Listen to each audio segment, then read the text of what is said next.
Hello class, I'm Mr. Subinson. I'll be your sub for today. For rules, I don't want to see any horseplay, no phones, and no WWE wrestling moves off the top of the desk, alright? Mr. Sub. Yeah, he just looks like that dude from the Pringles can. Walking into class and then seeing a substitute teacher is like the same feeling as squaring up to fight a dude and then finding out that dude's blind, bro. Like, you pretty much just gotta show up and you win. Like, I honestly feel bad for these substitutes, bro, because every day they have no clue what they're showing up to. Like, one day they're walking into a class full of angels, and the next day they're fighting for their life in a class of straight demons, bro. I mean, being a substitute teacher is all about confidence. Like, the moment the sub walks into the class, they're being analyzed. Like, the way they walk, how they dress, and especially how they talk. Yo, if the first thing they say sounds like, hey, hi guys.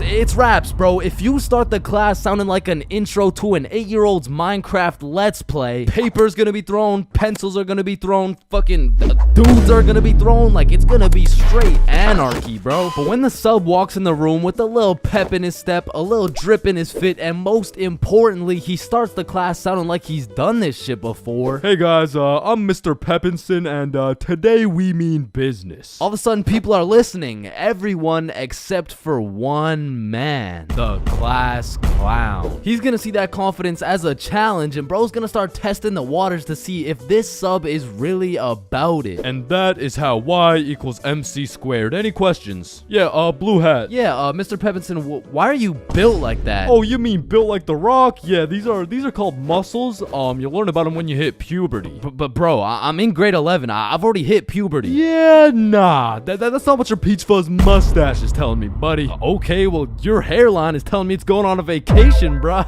Alright, let's see your shit then. Yeah, like, it's not bad.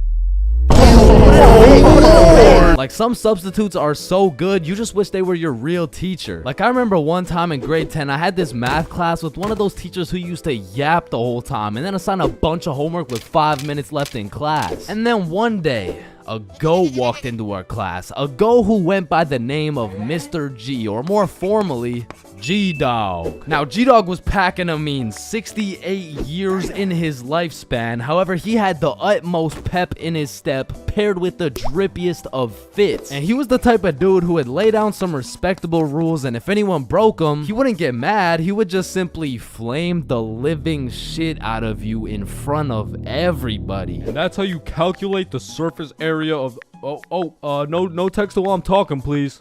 I'm just texting my mom. Oh wow, that's crazy. How's she doing? Psh, wouldn't you like to know? Oh yeah, I mean, I would actually, cause she's probably pretty tired after last night. I mean, I did lay down some mean dick. But there are definitely some questionable substitutes out there. I remember when I was in grade 6, my entire middle school was just weird, bro. My recess was called Nut Break, my music teacher was deaf, and our principal was damn near bipolar. Alright, who told the blind kid he could say the N-word? Okay, alright, it was me, but like, I didn't think he would actually say it. Oh no, that's actually a pretty good one. I mean, I gotta give it to you, kid. Wait, so you're not mad? No, I'm fucking furious, okay? Get in my office right now. Okay, wait, I thought you were just laughing. What's going on right now? Yo, I'm just messing with you, kid. You're good to go. Okay, thank you. Thank you. Get to go out of the school because you're expelled. That is absolutely unacceptable. Are you joking, or does it sound like I'm joking? Yeah, kinda. Yeah, bro, my middle school was weird as hell, so I can't say I was surprised when a substitute teacher walks into my class talking about, hello class, I'm Mrs. Hutchinson, and I identify as a mermaid. And I'm only 12 years old, so I'm like, dog, what the actual fuck does identify mean? But bless Miss Hutchinson's heart, man, because Lord knows middle schoolers weren't gonna take that shit seriously. Oh, she's funny, mermaid. No, class. I'm serious. Oh, so that's why you smell like the ocean. Exactly. Wait, what? And I remember one time this sub walked into our class, and I could have swore they just found this motherfucker on the side of the street, bro. He walked in sagging like crazy, and if he even went to school, this motherfucker most definitely cheated his way through, bro. Yo, hey class. Like, what are we doing today? I mean, shit. You're the teacher. Oh, yeah, right. So what'd you guys learn about yesterday?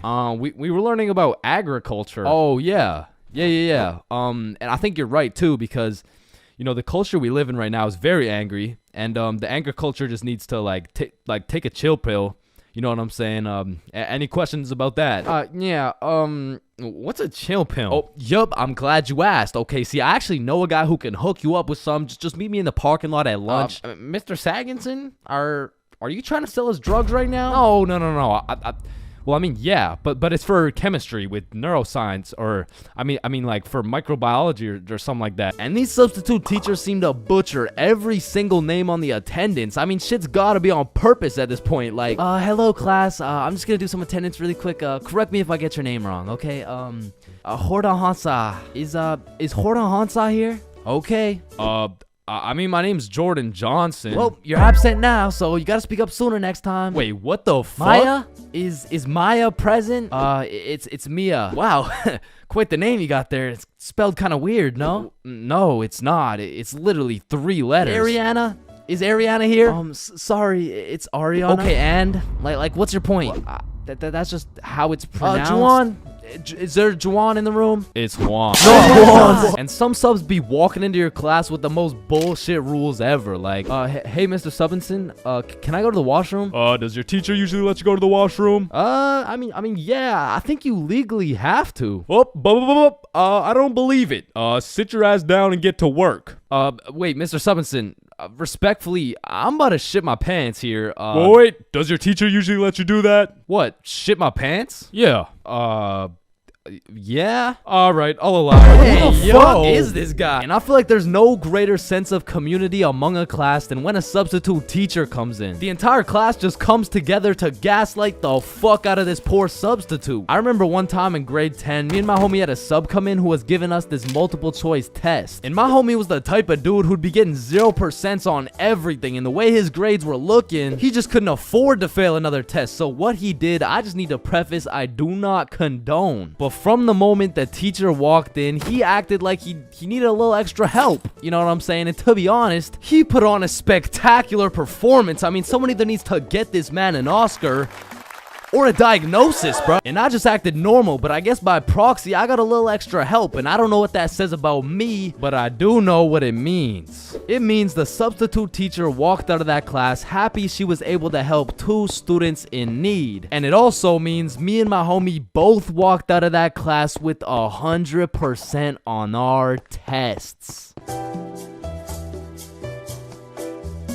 Listen, bro, in this world, there's levels to clout. You could get yourself some Instagram followers, you could stack up a few bands, you could even be famous, but there's only one spot in life that is superior to the rest. A spot so glorious and sought after that they are idolized like no other. It's me, I've got the infinite money glitch. Come on, Jimmy, you know it's me. I need a max win. Man, shut the fuck up, Drizzy. I'm literally Kanye West. Nah, but I'm the top G. Alright, low bro, let's go band for band then. It's me. But I'm the fastest kid in my school. Bro, I don't know who decided speed would be the deciding factor for who's the king of the school, but all I'ma say is that motherfucker's the GOAT, bro, because I was the fastest kid in my school. I was clapping everyone in races, I was breaking track records, and I had all the 9-year-old baddies, man. I wish I could still pull like that. Alright, it's just a miscommunication, you know, like when I say 9-year-old baddies, I didn't mean like... Explain it to the judge, buddy. Sick fuck. And because I peaked in elementary school, come with me and we'll take a look back at some of the first years of our lives and maybe some of the best, am I right? Kindergarten. Coming into kindergarten, kids were either excited or terrified as fuck for their first day. I mean, I would be pretty fucking pissed too if I knew this was the beginning of me being locked up every day for 13 years. But kindergarten was funny as hell because these kids had no clue what was right and wrong, so they'd be saying the most outrageous shit for no reason at all, bro. Hey, buddy with the hat, can you pass me the skin color crayon?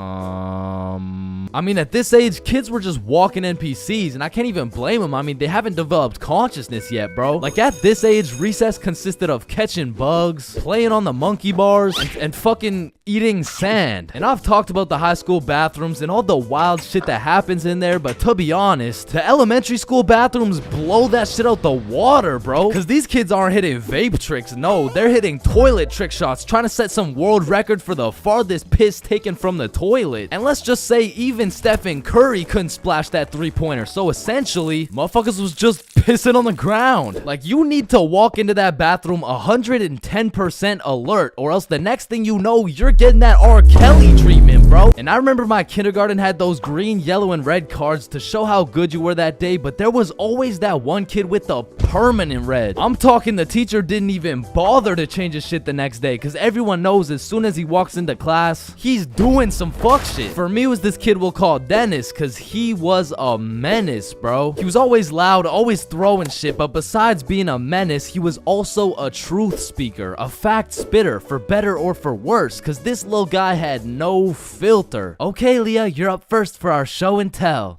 Okay, I brought my favorite painting of mine.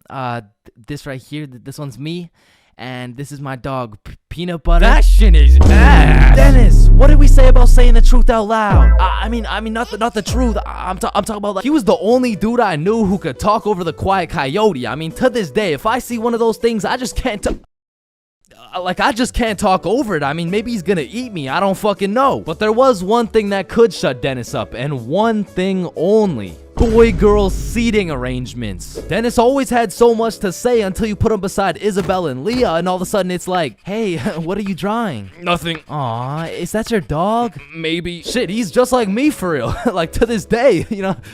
Oh shit. And then we go outside for lunch, and don't get me wrong, eating sand for fun was great and all, but as kids got older, everyone started to play games, some of which consisted of tag, manhunt, soccer, basketball, grounders, red ass, kickball, jump rope, tetherball, and what is possibly the most goated game of all time, Foursquare. This game was legendary, bro, but this shit used to get heated as fuck. I mean, kids were making truces, making whole clans, and that right there was real beef. Like, if you caught the ops lacking at nap time, it was on sight, bro. Psst, what? Oh, no, wait. You're a poopy head. But man, crushes were everything in elementary school. Like, if you told anyone you had the smallest crush on a girl, word's getting out fast, and the entire class is gonna be organizing a wedding for tomorrow. But some kids just didn't use their words, like this one girl in my elementary school who most definitely had a crush on me. I mean, once again, I was the fastest kid in my elementary school, so...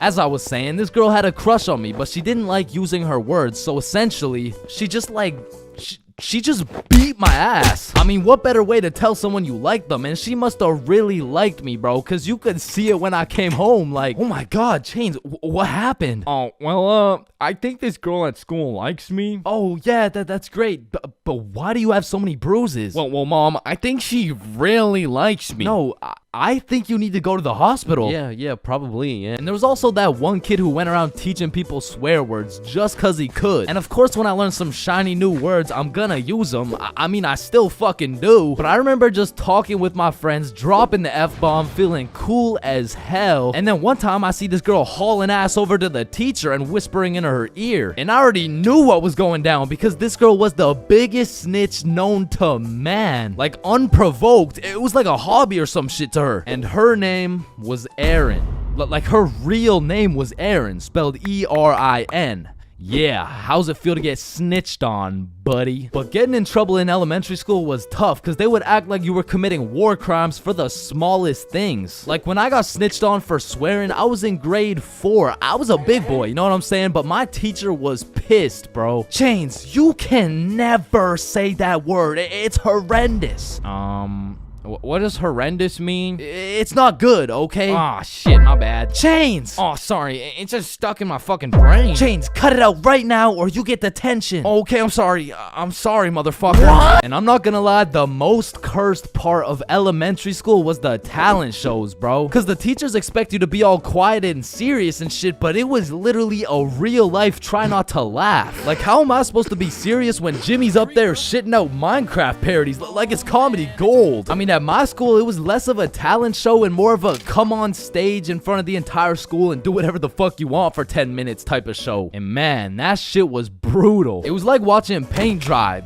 But if the paint was 7 years old and standing on a stage in front of the entire school, nervous as hell, shitting his pants. Cause elementary school had some weird kids, bro. Like those kids who used to put glue on their hands to let it dry so they could peel it off. Or the kid who would just straight up eat the glue. Or the weird kid who would secretly take a bite out of every single foam football. Like, how are you that hungry? The kid who only wore shorts through rain and snow. The kid who was mad at everyone for no reason. The kid who wouldn't stop yapping. The kid who always had to flex how strong their dad is. My dad is so much stronger than yours. He can beat up your dad with his pinky finger. He can bench press 625 pounds. Wait, what even is that? You don't know what a bench press is? No. What the fuck is a dad? The kid who thought he was Albert Einstein. The snitch named Aaron lives at 354 Stickman Way. The fake snitch. Bro, you won't believe what I just did. What'd you do? I just put my juice box in the recycling. Get this?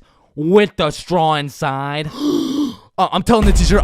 Bro, chill. Teacher. Jackson? Yeah, can I go to the bathroom? The teacher's pet named Aaron, ERIN, postal code 3310. And of course, the fastest kid in the school. You know what I'm saying? That was me. I was him. I was the fastest kid in my... I'm not gonna lie. I think everybody wants to be cool. Like, being cool is just like it's just cool, bro. Like, there's nothing like it. And I know some of y'all are thinking, Chains, with all due respect, bro, how do you know what it's like to be cool? And my answer to that is just look at me, bro.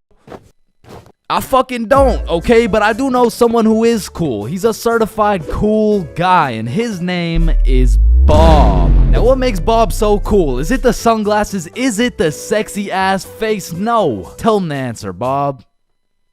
He doesn't talk. The answer is Bob doesn't talk. And a crucial role in being cool is the element of mystery. Now, it's interesting because if we take a look at Jake over here, Jake doesn't talk either, and I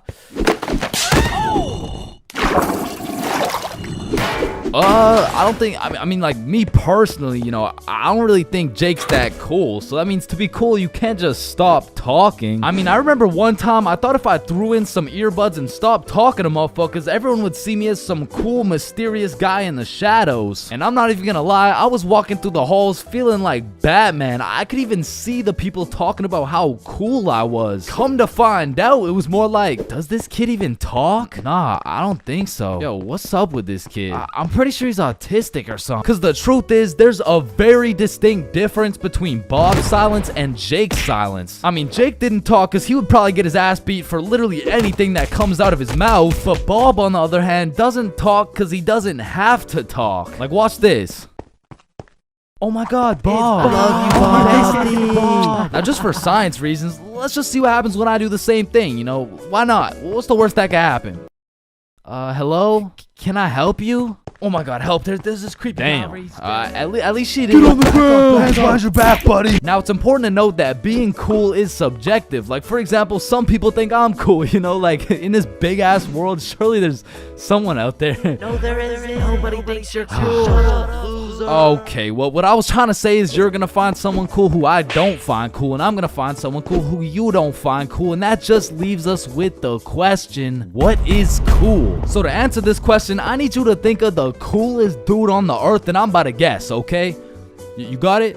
Yeah, alright. I'm not the fucking Akinator. I'm not about to guess who you're thinking of, but I can guess with 100% accuracy who you're not thinking of, and that's Mark Zuckerberg, okay? How did I know that? Because if you think of Mark Zuckerberg as the coolest guy in the world, you're fucked, alright? Like, there's no helping you. Like, click off the video. It's raps for you, bro. But how could Mark Zuckerberg possibly help us get cooler? I mean, look at the guy. He's practically oozing uncoolness as we speak. But that's important because if being cool is subjective, we need something objective to look at, and objectively, Zuckerberg gets no bitches. Like, let's just look at the numbers here. I mean, this guy's the CEO of Meta, but he's also the CEO of being a uncool lizard nerd guy. And if there's one thing I've learned in my studies of coolness, it's the art of minding your own goddamn business, okay? Like, let's compare George to Bob, who, let's just say, both aced the math test. Hey, Chains, what'd you get on the test? Fuck, I got like a 65%. Oh, that's really good for you. That's good for you, yeah. I actually got 100% plus the bonus question. Oh, wow, nice, bro. Billy, what'd you get on the math test? Math test? The dog. I could have swore that shit was chemistry. Nope, it was math, and I got 103%. Bob, what'd you get? Oh, 110. There was only one bonus question. That's impossible. Oh, kissy face.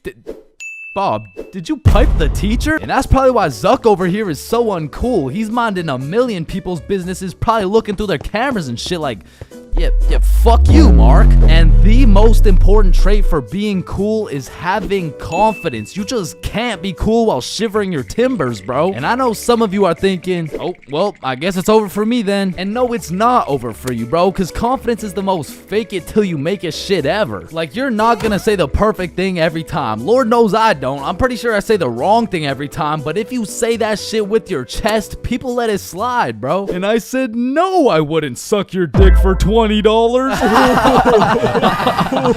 well, that makes one of us.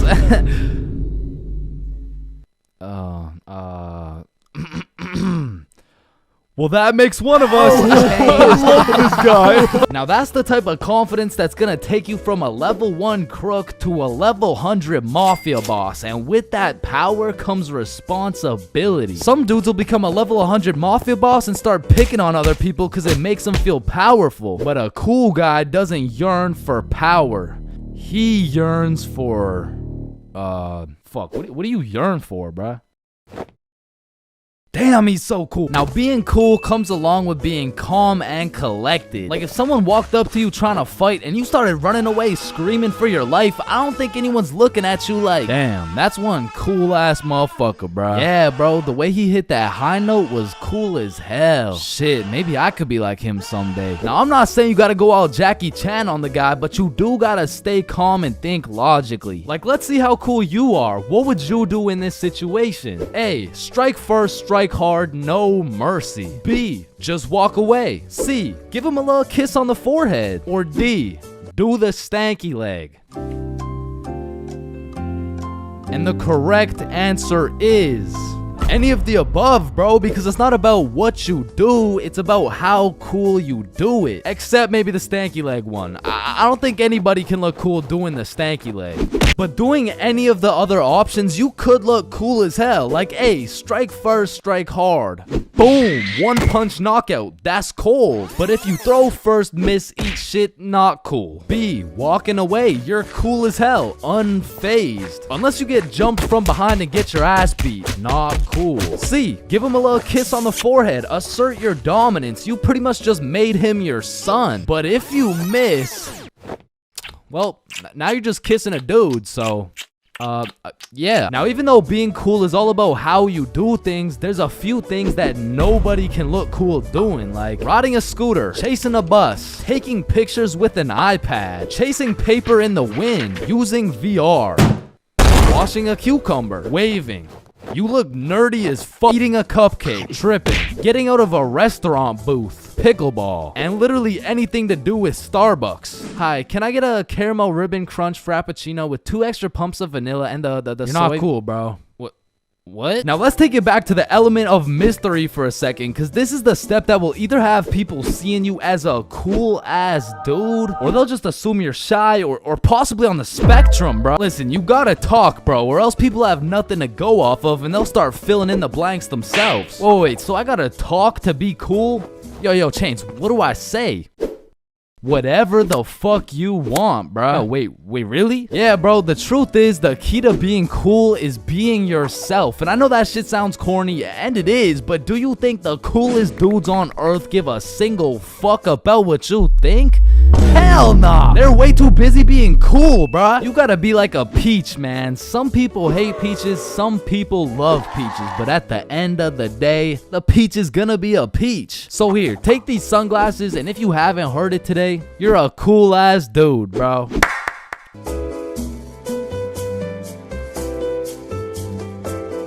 Bro, in life, there's so many things you can cheat on. Like, you can cheat on your diet, you can cheat on your girlfriend, you can cheat on your barber, you can cheat on your girlfriend with your barber. Shit, you can even cheat on your taxes. So compared to everything else, cheating on a little math test is not that bad. Like, compared to your taxes, you know what I'm saying? Like, oh shit. Hey, we've all cheated on our barber, but you cannot cheat on this math test. Oh shit. Damn, bro. I know we've all cheated on our girl, but you cheated on me, dog. Oh shit. Babe, I know we cheated on our taxes, but you cheated on me?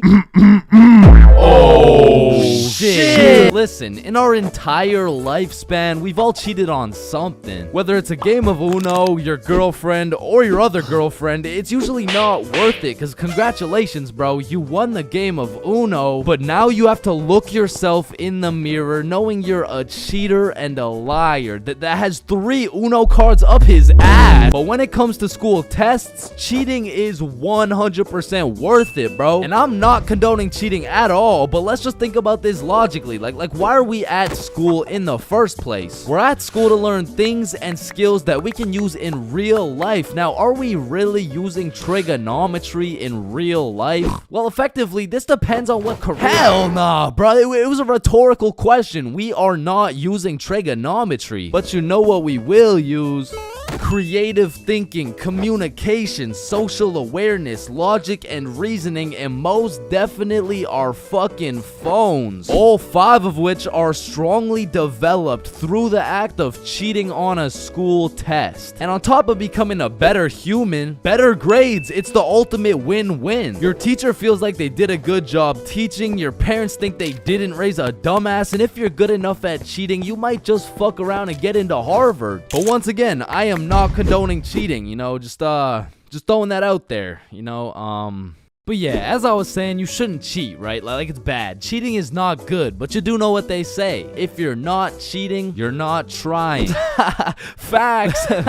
Yeah. Wait, no. What? So if cheating in school is so valid, why doesn't everyone do it? And that's because if you get caught, let me tell you, bro. This story takes place in grade 9 when me, Bob, and Billy were some straight freshmen, bro. And coming into high school, you get your shit absolutely clapped by double the workload. But lucky for me, Bob and Billy were both in my math class, which meant we had triple the studying power.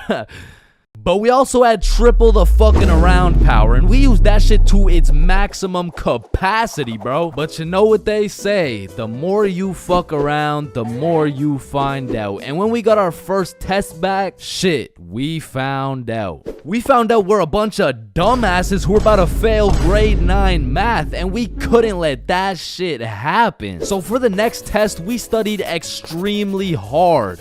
Off George's math test during the test. I mean, we were cheating with maximum efficiency. Like, we had a whole assembly line where Bob would look at George's test, throw up the number, and Billy would pass it along. And all of a sudden, our grades are making the meanest comeback Mr. Matheson had ever seen. I mean, life was great. We went to school, cheated, played some Fortnite, succeeded, browsing history, deleted, and then repeated. I mean, we were just living life with no worries until the polynomials test. I walked into this test thinking, psh, I know what a polygon is, I should be chilling. And when the teacher handed out the test, I was bewildered to see all these fucking letters on my test. Like, is this math class or English, bruh? Yeah, I think I got the wrong sheet. Huh? No, that's the right test. Well, what's the deal with this? I mean, that's just polynomials. Dog, I can name every single polygon, but who the fuck wrote Elon Musk's son name on my goddamn math question? Yeah, Chains. That's what we call a variable. It's called a variable. Yeah, I know. I know that, and I knew it before you said it too, cause we learned about it in class. Yeah, right. Right. Now, this would have been extremely bad if we didn't have the ultimate method we like to call George. Because George was one of those dudes who loved studying. Like, he'd wake up and go to school, then come home and study till he dropped, bro. Like, if you kidnapped George's whole family and told him you'd only give them back if he answered this equation, this motherfucker would just be happy he got more homework, bro. And cause of this, we had a little deal going with George. If he let us us cheat off his math test, we would teach him how to be a normal dude. We were teaching this kid how to dap someone up, how to use slang, and all I'ma say is, this motherfucker should have just stuck to math, bro. Yo, Chains, sauce me a bite, big dog. I got you. Shit, Chains, you just busted in my throat, gang. Hey, yo. George, what you just said right there sounded gay as hell. Type shit.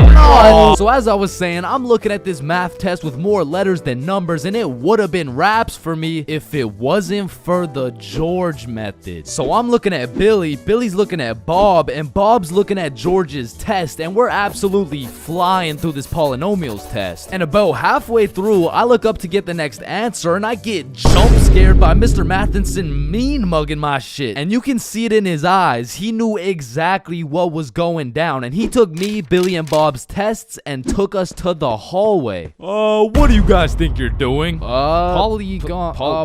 I'm pretty sure it's like Why did I see you three throwing up your fingers during our test? Well, you see, Mr. Matheson, we're gang affiliated. No, bro, what the fuck? Alright, you three, cut the shit. I caught you cheating. All three of you are getting zeros on this test, and I don't want to see it happen again, or I'm contacting your parents. Alright, it won't happen again. You're right. We're not in a gang, by the way. Yeah, I know, buddy. Well, shit. Yo, what happened to you, Jits? Are you chilling? Bro, Mr. Matheson caught us lacking real bad. Yeah, he gave us all zeros on the test. Holy shit, it sounds like Mr. Matheson just absolutely railed you guys. No cap right now. And all three of us proceeded to absolutely shit the bed on all of our next tests. And it was at the point where our grades were on life support and our math final was coming up. So if we didn't get our shit together for this final, our parents were about to put us on life support with that leather belt. So we put our cheating ways in the past and locked in, bro. We were focused in class, and after we went to Bob's crib and kept studying there. And then it clicked. We all finally understood polynomials, and so the next day we walked into class confidently, knowing we were equipped with hours of studying. We lock in, sit down, and then the teacher gives us our test. And as soon as we lay our eyes on that very first question of the test, we were fucked. Now, don't get me wrong, we could do polynomials all day long, but we forgot this was a final, meaning we forgot to study numeracy, exponent laws, rational numbers, linear relations, inequalities, geometry, probability, and statistics, and in other words, we didn't know shit. And before I can even make eye contact with the boys to tell them I'm fucked, these motherfuckers already hopping back on the George method. And listen, bro, as you can tell, I'm no mathematician, and I did not study probability or statistics, but from what I'm seeing at this very moment, I have two options. I can do the test legitimately and have a 99% chance of failing grade 9 math and getting my shit whooped, while simultaneously having my entire family realize they raised a dumbass who won't go anywhere in life and is destined to draw stickman for all of eternity, or I could cheat. So we're out here hitting the George method, and I'm being extra careful, because if we get caught lacking twice, it's complete and utter raps for us, bro. So we're grinding out the method, then the teacher looks up, boom, we're locked in on our own tests. He puts his head down, back to the method. And there was a few times in there I thought we were cooked, but we just kept it pushing. But still, we were low-key running out of time, and I had a whole page to complete. And God bless this random ass dude's soul, because he raises his hand to ask a question, and as soon as the teacher turns his back on us, it's crunch time, bro. It's like double XP right now. Bob was out here throwing up these numbers so goddamn fast, I thought he turned Crip for a second. And then the bell went off, and we were all done, bro. We hand in our test, and then it was time to wait. A few classes go by, and then the teacher hands out our math finals alongside our report cards. And nervous as hell, we all check our report cards, and we all passed, bro. So we all go home happy as hell to show our parents our report cards and the fact that we passed. Chains, you got a 54 in math? Yup, mom, I sure did. You raised one hell of a smarty pen. Oh, fuck. But at the end of the day, even if we all got our shit whooped, maybe the real treasure is the friends we made along the way. Yo, homies, I'm bricked up right now. Oh, no.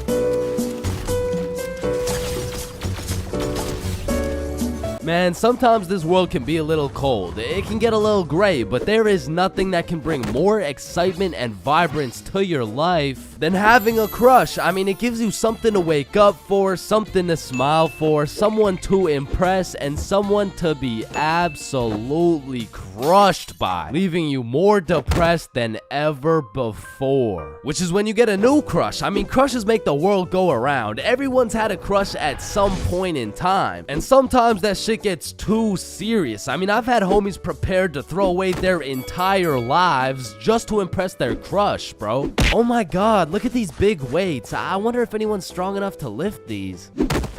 Oh my god, look at this big jump. I wonder if anyone's athletic enough to make. Oh my god, look how creepy this cave is. I wonder if anyone's brave enough. Oh my god, look how tall this building is. I wonder if anyone could stick the landing. I said, I wonder if anyone could stick the land. Oh, ew, did he just die? Oh my god, I'm getting the ick. Nope, just getting a few extra reps in. Man, I remember my first crush like it was yesterday, bro. She was 5 years old. But I was 5 years old too, right? Like, so it wasn't actually yesterday, you know, it's a saying, but we were both 5 years old, and I remember sliding in smooth as hell. Yo, shorty, you like Legos? Yeah. How about you and me go Lego my ego? What does that even mean? Shit, I don't even know. I seen it in a commercial once.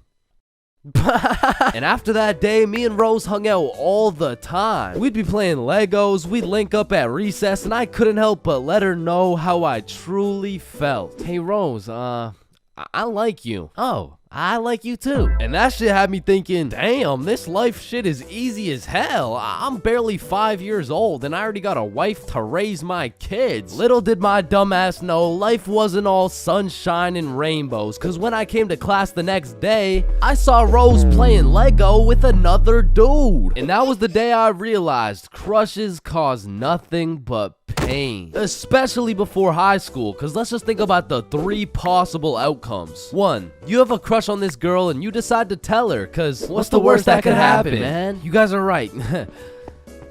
Stacy? Yeah, I have a crush on you.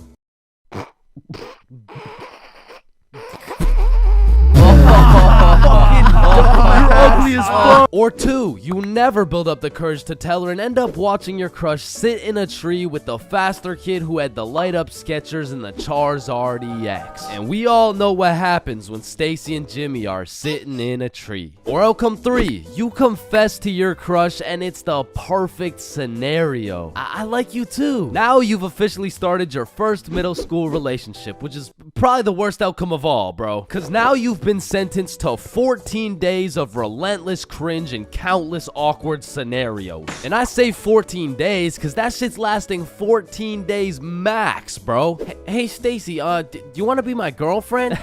Yeah, okay. Oh, yeah, awesome. Yeah, awesome. Woohoo. So do you want to like hold hands or something? Yeah, sure. So, Stacy, I've been thinking. I don't think this whole thing's gonna work out. Oh, okay. It's not me, it's you. Oh. Wait, what? Yo, fuck my ass, bro. Or what's even more tough than having a crush in middle school is having a crush on a fictional character, bruh. Cause it's like you'll just be chilling, watching some Teen Titans eating cereal or whatever. All of a sudden your crush is kissing other dudes right in front of you and you can't even do shit about it. I remember back in my day, I was down horrendous for Lola Bunny, bruh. And I really don't know how I feel about admitting my attraction towards a 2D cartoon bunny, but you gotta remember, this was in the past. Like, this was at least 2 months ago. And maybe I'm tweaking on this one, but the red fish from Shark Tale, bruh, she was different, bro. And her name, I think it was Lola as well. Shit, maybe I just like cartoon girls named Lola or something. That's exactly what I want to hear. No. And I don't know about you, but for some reason, whenever I would talk to my crush, it was like I got an instant nerf, bro. I'm talking minus 10 charisma, plus 15 stutter, minus 5 strength, and plus 350% chance of getting put in a random ass headlock. Like I could be in the worst scenario of all time with a girl who has 5 kids and is married to a member of the cartel. And just cause she's not my type, I'll get an instant stat boost that'll have me pulling like Mr. Mr. Duke Dennis himself. But put me in a room with my crush and all of a sudden I got the same charisma as fucking McLovin. Hi. Hey, it's 10:33. What? AM, like in the morning. Like I'm saying, it's 10:33 in the morning. Fuck. And on top of your crush turning you into McLovin, it also leaves you open to the inevitable pain of being embarrassed in front of your crush. And man, let me tell you, there is nothing quite like it. It was a beautiful sunny day and I was in grade 2 wearing my favorite bright blue basketball shorts in math class, gazing out the window at those shiny old monkey bars, excited for recess. And when the bell rang, I hauled my little ass over to those bars and I was swinging like there was no tomorrow. And before I knew it, the whole class was on these monkey bars, which quickly turned into chicken fights, and I wasn't complaining. I mean, hanging from a bar and kicking the living shit out of some toddlers? Sign me up, you know what I'm saying? So I'm in line watching these grade 2 gladiator battles go down until it was my turn, and when I step up to those bars, I look into the crowd and see my crush of 2 weeks, Lexi. And now that Lexi was watching, there was no chance I was about to lose this fight in front of her. But as I look over to see who my opponent is, I realize it's Axel. And Axel was known for being the undisputed chicken fight champion. Legend had it he once took on 3 dudes at once, pause. So I knew going into this, I had to lock the fuck in, bro. So we climb over to each other and he's kicking my shit in off rip until I hit his ass with my specialty move, the Python squeeze. And in 10 seconds flat, let's just say I folded that motherfucker's clothes. With him still in him, and everyone was hyping me up because I just did the exact equivalent of dunking on Michael Jordan in his prime with Beyonce watching. So of course Axel's pissed. Hey Chains, you, me, rematch now. And I look over at Lexi and she looks over at me, and now I can't back down. So we get back in position, climb over to each other, and I go for the Python squeeze again, and this motherfucker Axel just winds up and kicks me in the balls. And I'm not gonna lie, that hefty kick to the dick accessories was the worst pain I had ever felt in my 7-year-old life. But I couldn't just drop and lose to Axel in front of Lexi, so with all the pain and anger I feel radiating from my nuts, I hit Axel with the meanest 20-piece combo in chicken fight history, and he drops. And then he pantsed my shit, bro. And embarrassed, I drop and try to run away, but the shorts around my ankles trip me and I face plant. Face down, tighty whities up, balls in shambles in front of everyone, including Lexi. And some people like to say, oh, it could always be worse, but this time, I don't know, man. I don't know. So the moral of the story is, man, fuck Axel, bro.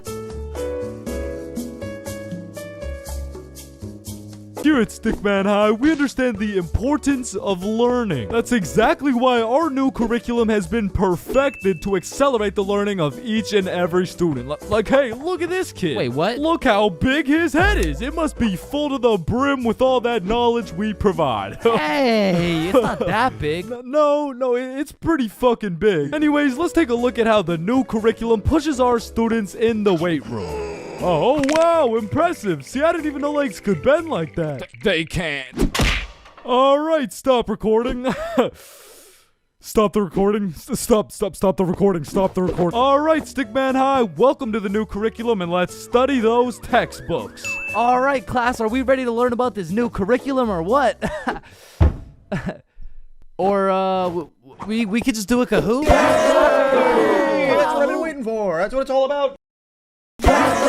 Man, I fucking love Kahoots, and I don't study for shit. Bro, I feel like Kahoots are the exact equivalent of the good old here comes the airplane trick. Like, yo, you want a Brussels sprout? Aw, hell nah, bro, those are disgusting. Oh, shit. Alright, but here comes the airplane. Hey, Chains, you need to study for this history test. Hell nah, bro, that shit's boring as hell. Okay, yeah, but... The Declaration of Independence was signed on the joint. Because personally, I didn't give a single fuck about what we're learning in school. But I swear they infused the Kahoot music with Adderall or like crack or some shit. Because a game of Kahoot used to have me all the way locked in. And I would be grinding my way up those leaderboards. Like I'd make it to 3rd place and then 2nd place and then 1st. And then the teacher would throw in some bullshit like, now what position was Abraham Lincoln conceived in? So I go for the safe answer and all of a sudden I dropped 14 places and I'm getting passed by goddamn Dildo and Duncan McCawkiner. And the teacher's over here yapping about, yeah, guys, you should know this one. It's chapter 13 in your textbooks. Like, bro, why the actual fuck should we know this one? But in these Kahoots, people were coming up with the most outrageous names of all time, bro. I remember anytime a teacher would pull up a Kahoot, the first names would start off normal as hell. Jessica, Eric, maybe a little Bartholomew. But as soon as one dude drops a name that's ever so slightly comical, every single name after that ends up being more and more out of pocket than the last. It's like a competition to see who's gonna push that shit the furthest. Like Richard Long quickly turns into Ben Dover, which nicely parlays into Hugh Janus, which passes it over to I Swallow Cum, who alley-oops it for Wilma Dickfit, which eventually somehow always ends up with the teacher just catching mad strays. Like somewhere along the line, that shit goes from Dixie Normus to Miss Jackson's built like Mike Wazowski. Alright, who said I'm built like Mike? I remember I had this teacher who used to love Kahoots. Shit, she loved her Kahoots so much, we'll call her Miss Cahooters. Nope. Nah, we're not actually doing that. We're not calling her that. I think we'll just go with Miss Kahoot. You know what I'm saying? I think Miss Kahoot works just fine. And every Friday or so, we would walk into Miss Kahoot's class and she would have a Kahoot pulled up smiling from ear to ear, which I'm not gonna lie was really sad to see. Not because she was smiling, but because I knew in 20 minutes tops, that smile would turn into straight anger, bro. Hey class, happy Friday. We're gonna do another Kahoot because I know it's a class favorite. Just please, everyone be appropriate. DJ Bust-a-Nut, are you serious? In my 22 years of teaching, I have never. And I felt bad for Miss Kahoot, you know, like I really did, but it was low-key her fault for running it back so many times. Cause DJ Bust-a-Nut just couldn't stop catching these dubs, bro. He was a dog. But nah, I really do feel Miss Kahoot, cause sometimes even Kahoot pisses me off, bruh. Cause picture this, I'm here grinding out these answers, giving it my all, even cheating a little off that one smart motherfucker with the big ass laptop, but I still get a few answers wrong, you know, nobody's perfect. But imagine my pain as I read my screen and find out I'm 76 points behind fucking Sebastian, bro. And I look up at Sebastian and this motherfucker doesn't even know what he's playing. He's just happy to be here and shit. But there's only one feeling worse than being 76 points behind Sebastian, and that feeling always came from the easiest questions. It would be like, oh, what? This is a little too easy? How do you say hi in English? And you're trying to speedrun this shit, so you click the first thing that kind of makes a little bit of sense and the answers come up, and you're the only motherfucker to get that shit wrong. Nah, dumbass, that was a konnichiwa. And everyone's looking around for who got it wrong, like, yo, whose dumbass got that shit wrong, bruh? Facts, bruh, type shit. Dumbass, type shit. The fucking dumbass. Chains? Were you the dumbass who got that shit wrong, bro? Me? Dumbass? Nah, shut up. Shut the fuck up. Nah. It was probably it was probably Sebastian, bro. Just look at that motherfucker. And I feel like there's only 7 types of people in class when you're playing a Kahoot. And the first is Dover. Bend over. We all know him and we all love him. He's got a smart name, but not a smart brain. He might get the first answer right, but then he falls off the face of the leaderboards, never to be seen again. But on the leaderboards, we got Genius George, because George actually studied the material like a well-prepared and studious nerd, bruh. Because George was the type of dude to be like, calculate for the common denominator. Oh man, this one is too easy. Like, bro, if you don't shut shut the fuck up. I'm about to commonly dominate that ass. No, it's called a denominator. Oh, I know. And I swear every game of Kahoot had that one person who took their sweet time to answer every single question. Like, it could be 1 + 1, and this motherfucker would be 30 seconds deep into the question. Like, okay, 1 + 1. Is it a trick question? No, just answer the question. Oh, okay. 1 + 1 equals... The answer's 2, dumbass. Okay, can I use a lifeline and phone a friend? All right, chat. How do we kick Jasmine out of the lobby? And then we got Flying Fuck Frederick. And Flying Fuck Frederick doesn't give a flying fuck. Dude will give his best shot at the first question, and then he's aborting mission and playing some goddamn Clash Royale. And then there's always that one dude yelling out the wrong answers. All right, what's the biggest mountain in the world? Ooh, I know this one. Chains. It's blue, bro. Trust. Oh, shit, bet. Wait, no, I meant red. Sorry, my tongue slipped, bro. My bad. Bro. Oh, and it looks like Chains is off the leaderboard. Everyone, let's point our fingers and laugh at him. And we got the radiating Redditor. And I say radiating because that boy is radiating the most profuse body odor known to man. And I don't know, maybe it's all a part of their strategy to win, because that shit throws you off your game, bro. They'll be invading your nostrils with a concoction of Doritos, Skibbity Toilet, and Badussy. And if you've ever played against a Redditor in a game of Kahoot, you may be wondering, yo, how is this dude getting every answer right while sitting back drinking Mountain Dew watching Best Sigma Moment compilations? And the answer is he's cheating, bro. And not the normal kind of cheating either. This dude's using a Kahoot bot to get every answer right. And now you may be thinking, nah, why would someone cheat on a Kahoot, bro? It's not that serious. And that's facts, but the thing is, the prize was a gummy bear, and this dude can't leave no calories behind. And then we got the casual Kahooters. Fuck, I gotta stop saying that shit, bro. I was trying to say we got the people who just play the game. They got normal names, they guess some right, they guess some wrong, but at the end of the day, they probably still get their shit yelled at, all because DJ Bustinut couldn't stop catching these dubs.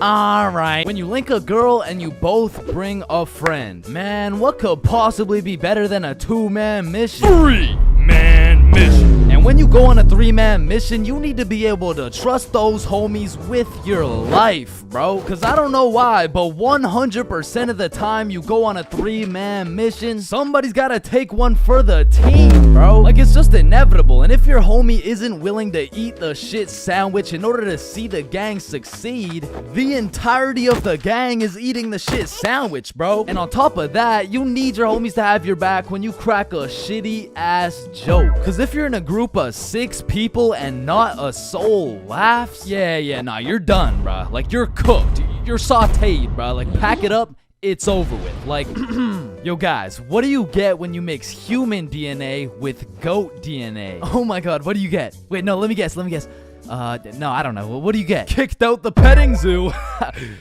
Fuck, I sold. Actually, that's a really good joke. Facts. Wait, it was? And lucky for me, I got the 2 most perfect dudes for the job.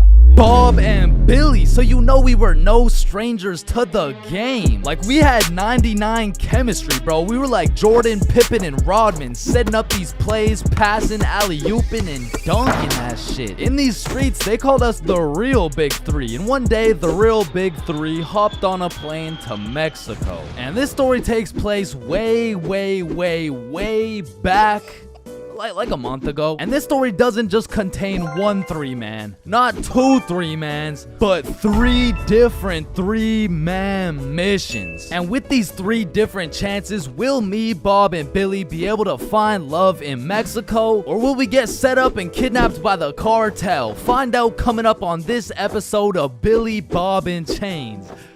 Wait a minute. So, boom! We get to Mexico and we're staying at an Airbnb, so we start with all the essentials. We unpack, get some food, check out the rooms, download Tinder, play some music, get settled in, you know, shit like that. And some of you may be thinking, damn, Chains, Tinder? Shit, I didn't know you were down bad like that. And let me just clear this up, alright? I'm not, okay?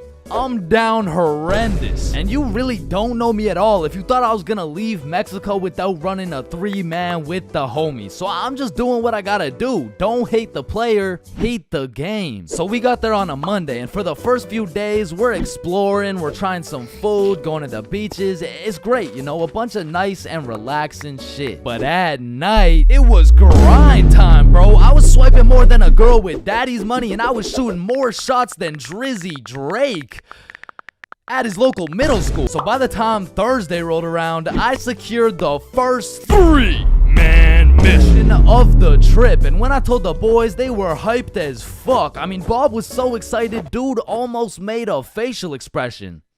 So before we went out, we had to get teed up, and lucky for us, we spent half our food budget on a few bottles of vodka. So we're absolutely down in that shit until our Uber pulls up. We hop in the Uber and get dropped off by some bars where we plan to meet the girls. Now keep in mind, at this point, all I've seen of this girl is pictures, and you know there's a brutal catfishing epidemic going on. So let's just say it's completely in the realm of possibility that I set up a link with 3 big buff Mexican dudes, and Lord knows I'm crossing my fingers.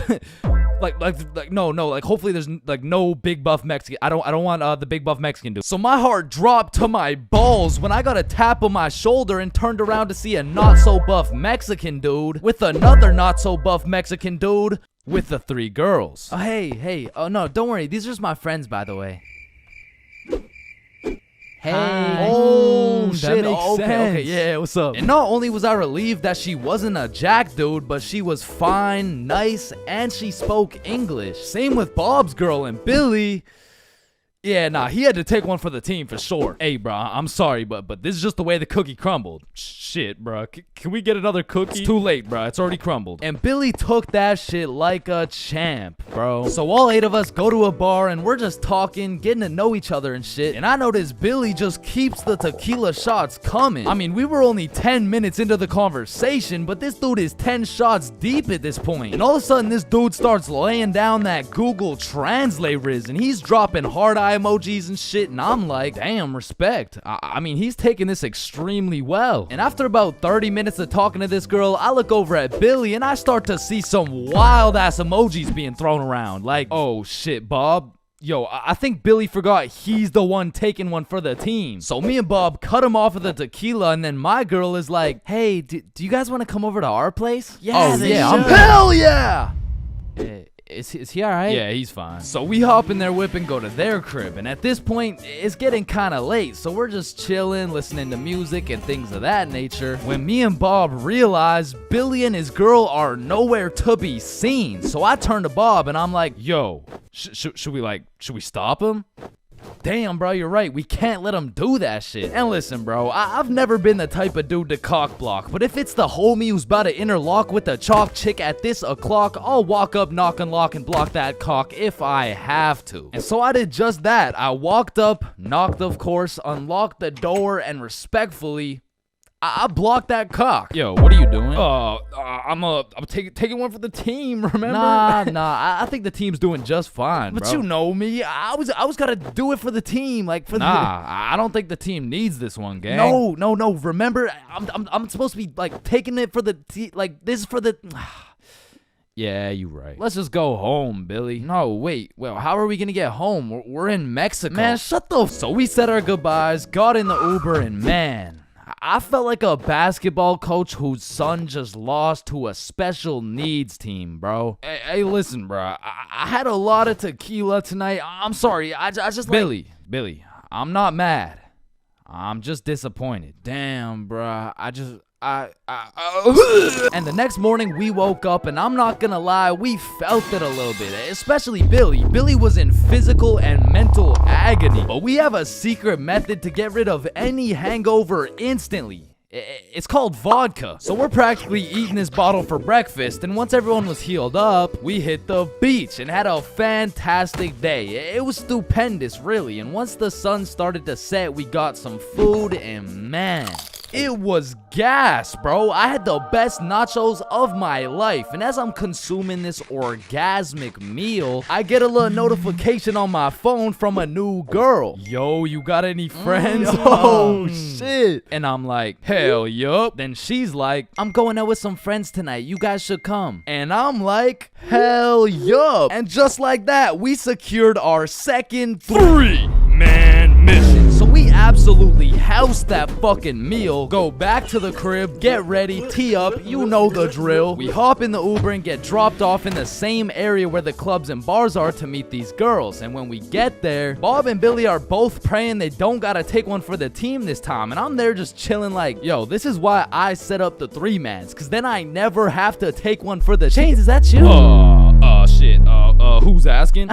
It's me, Sarah. Oh, no way. Really? Like really? Yeah. Yeah. Oh, yeah, no. You must be looking for the other Chains. No, don't worry. This happens all the time. Oh, no. Chains for real. Yeah, look at this. This is you. Oh, fuck. Would you look at that? I guess it is me. Fuck. Like shit, I don't know how she did it, but she got my ass, bro. I got catfished nicely. But I guess it was just my turn to take one for the team. And I look up at who she brought, and she pulled up with 4 straight dimes for the homies to choose from. Like, bro, why me? So we're walking, and the girl I'm temporarily associated with is like, hey, let's go to the club. Yeah, let's go. So we go to this club, 8 people deep, and the girls are like, yeah, let's buy a bottle. Yeah. Where's your money? ¿Qué? No entiendo. Wait, I could have swore you spoke English. Oh, yeah, no, I'm fluent for sure. Yeah. You said you wanted a bottle, right? Yes, please. Yeah. You got bottle money? No entiendo. No hablo inglés. And now I'm starting to get the vibe that whole time, these girls just wanted a free bottle. And as soon as I start catching on, she starts upping her game. Like, oh my God, you're so strong. Look at these muscles. So I go to give Billy one of those side eyes, and when I look over, these motherfuckers are completely lost in the sauce. Yeah, I'm buying a bottle. Everyone, bottles on me. So Billy pulls me aside like, yo, we gotta split a bottle, bruh. Nah, I'm really not fucking with this girl. Come on, bruh, please. I need it, bruh. Just take one for the team. Come on, take one for the team. All right, bruh. I'll split it with you. Thank you, bro. I got you. So are you guys getting a bottle? Yeah. We're getting a bottle. Oh my God, you're so strong and you're a baller. Yeah. Baller? The fuck? I don't know, bro. She's weird as hell. Yo, can I get a bottle for this table? Yeah, for sure. What do you want? Listen, bro. Just give me the cheapest shit you got. Oh, I feel you, bro. Times are tough, you know. That'll be 1,100. God damn, that's a lot of pesos, bro. Pesos?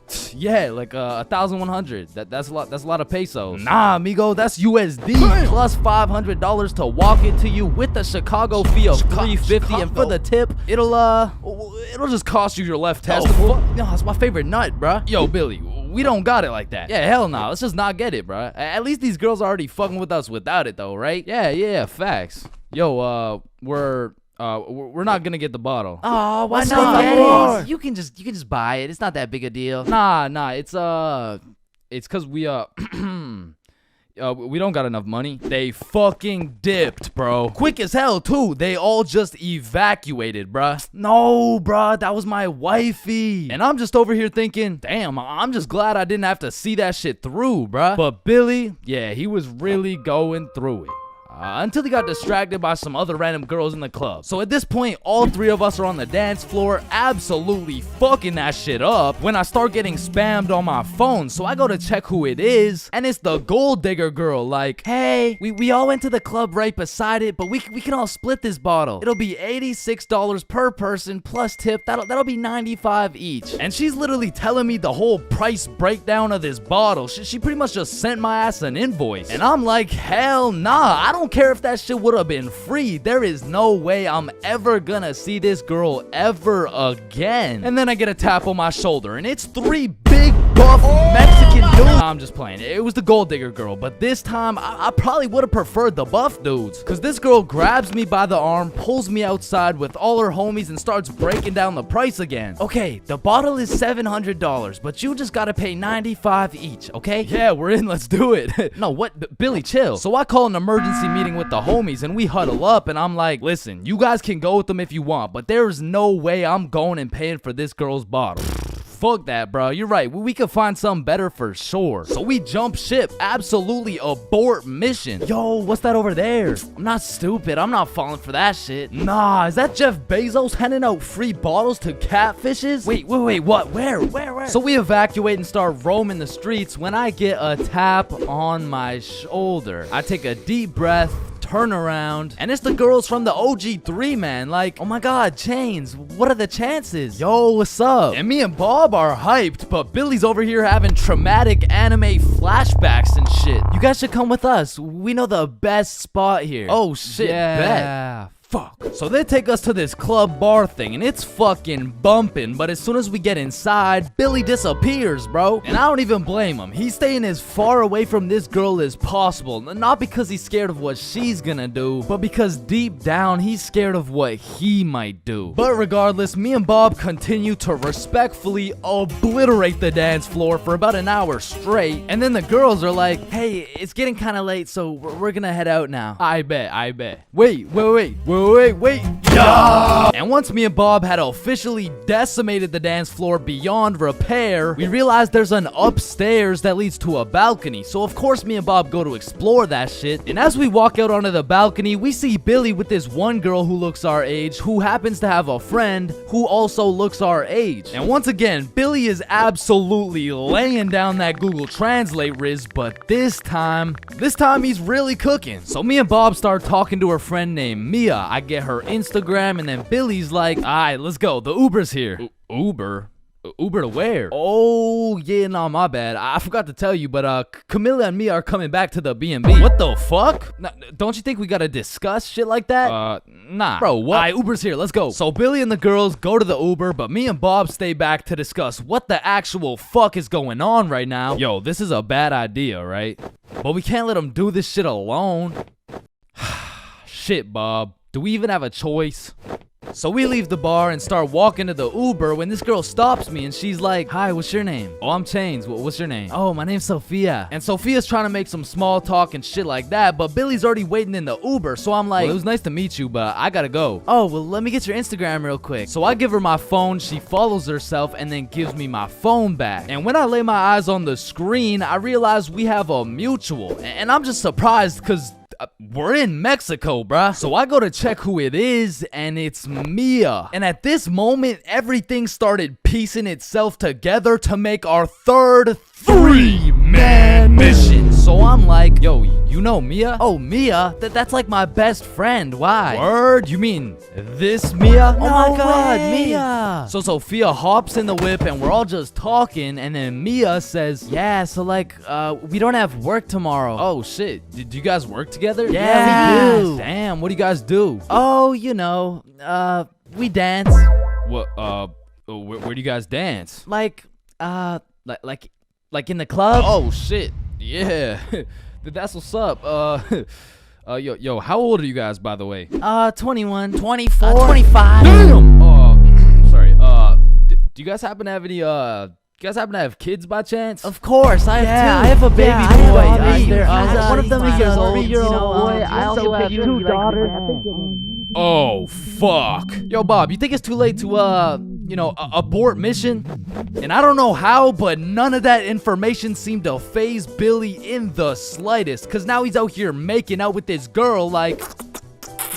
Fuck them kids, bro. And the whole car ride, I'm just thinking, what the fuck is going on, bro? But soon enough, we arrive. We all hop out of the whip, go to our B&B, put in the code for the lockbox, get the key, unlock the door, and go inside. Now, for context, the crib had 2 couches and a master bedroom. And that bedroom is where I used to sleep. And I say used to because as soon as we got to the B&B, Billy and Camila went straight to my room and start...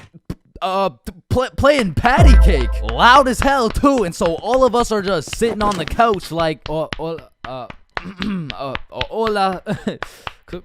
¿Cómo estás? Fuck. And this motherfucker Billy was just making up for every single time he had to take one for the team. And after the longest 20 minutes of my life, Billy walks out of the room smiling from ear to ear like, what? Well, why's everyone looking at me? Shit, you guys could hear that? Then Billy cops the girls an Uber, they dip, and I'm looking at Billy like, bro, what the actual fuck just happened? Hey, man, listen, it's just the way the cookie crumbles.